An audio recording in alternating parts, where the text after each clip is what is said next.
हाँ, मेरी आवाज थोड़ा सा ब्राइट कीजिए। हाँ वो एक बार पहले वो देखते हैं, साथ में गाना गाते हैं एक बार पायलट के साथ।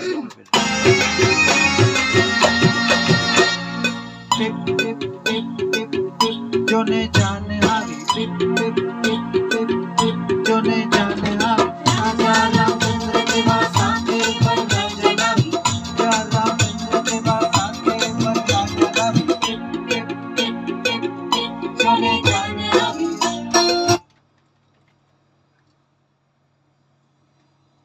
और एक बार गाते हैं साथ में, क्रॉस से मैं आपको देता हूँ। नहीं, आपकी आवाज नहीं सुनाई देती। एक बार और लेते हैं हाँ, एक साथ, अरे क्रॉस से लेते हैं, क्रॉस से। ओके। टिप टिप टिप टिप जोने जाने हावी टिप टिप टिप टिप टिप जोने जाने हावी आजा रामचंद्र के साथे पर जनावी या रामेंद्र के साथे पर जनावी टिप टिप टिप टिप टिप जोने जाने हावी। मेरी आवाज थोड़ा ब्राइट कीजिए ना। मैं क्या गा रही हूँ थोड़ा कम सुनाई दे रहा है।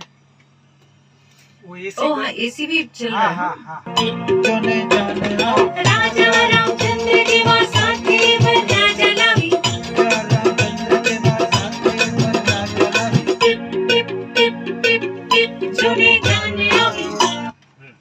લઈ આવે એસી कर दो बंद। ऑफ करूँ? ઓફ कर दो ઓફ कर। હા મીટર આપણી જોડે મેલ ફિમેલ લખેલું નથી હો, એટલે આપણને ખ્યાલ નહીં આવે મને। ગુજરાતીમાં હતું ને ક્યાં ગયું તમે કાલે લખ્યું અને મારી જોડે મને મીટર ખબર છે નહીં કાલે ના એ જોયા વિના એ રીતે ના કરે પછી वो गुजराती हमारी पास है। हाँ आपको? एक मिनट એટલે हाँ तो તમારું ले आओ ना। मन बांधो नहीं, हमारे पास हिंदी वाला है। ऊपर રાગા